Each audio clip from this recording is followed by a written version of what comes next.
Les Conard with the Washout Watchdog here at the World of Concrete 2016. I want to show you a couple things in our booth that's exciting. We got the new flipping tank right here. Tykert asked us to make it. It's awesome. You pull it back when you come back to the yard. It just flips out, lets everything go back. Let me see. I got my strap on, so it works good. So the driver can just simply wash out the rock. He's not picking it up. Come on over here to our flipping tank. This was a creation that went along with that. It has the same thing, a locking pin on the other side. When the driver gets back to the yard with his water, he takes out this lid that he's not going to lose. It stays right there on the side, flips the water out, washes it out a bit more, flips the water out, puts it back into a locked position, locks it, good to go for the next round.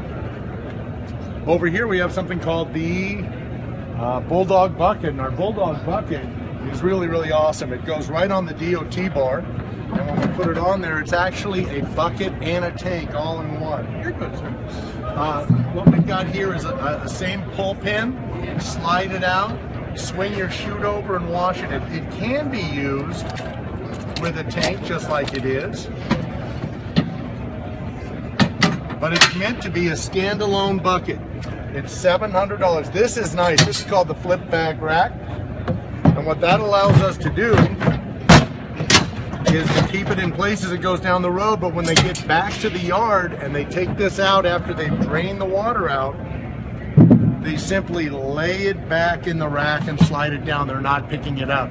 Hose it out, let all the aggregates come down, put it back in, secure it, put their bucket in, and they're good to go. This is also great for people that are limited on space and don't have room for a tank. So what they can do is they can put a rack in two places and put the bucket rack in the back and then move it up front when they're not using it. So that's something that we're developing for Canada. A lot of those trucks are pretty tight. What else do we have over here? We come on over here to our new slurry station. If you are a ready-mix producer and you're trying to drop the solids quickly into pit 2, this shoots out our slurry sep on a rotational basis. We're figuring about $400 a month, about $100 a week, so you can use your water quicker.